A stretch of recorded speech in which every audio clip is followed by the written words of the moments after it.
เอ้ยกินข้าวเนี่ยเนี่ยนี่มันกินอ่ะแต่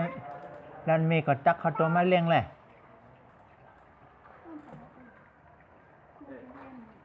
นั่นสวัสดีค่ะนาทีสวัสดีค่ะแน่นั่นพาปิ้งขนมปังอ่ะแม่เนี่ยเคยกินข้าวเนี่ยแหละร้านอะไรเคยกินข้าวเนี่ยแหละโอ้ก็มีก็เฮ็ดก้อนเยอะละ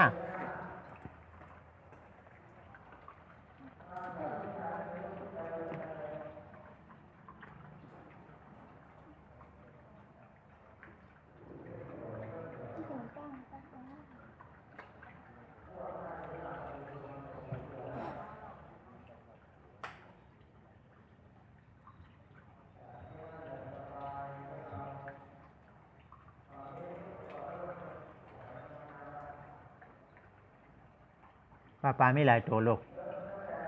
ฮะปลามีหลายตัวหืมปลามีหลายตัว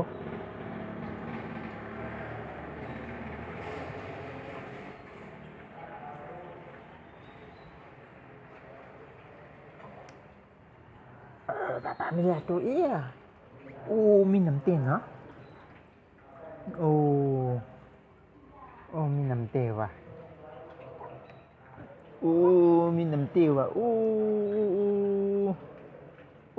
มีน้ำเต้ว่ะจำตกนะลูกตกน้อยไปนะนั่นไปห้องบนน่ะไปห้องบนน่ะ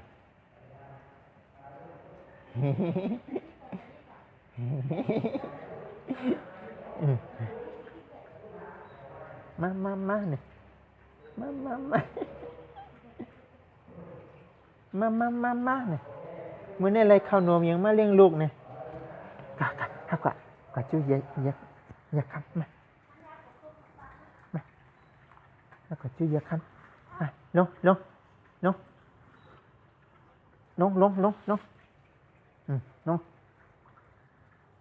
อู้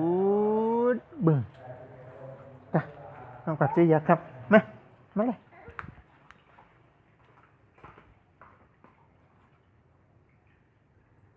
ลงหน่อยดิ่ง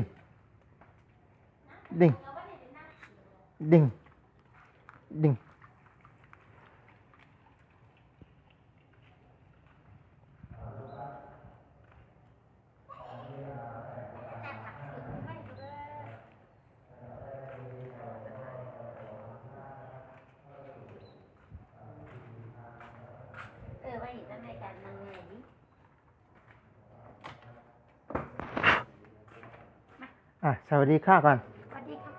ฮัลโหลแค่จ่ากับ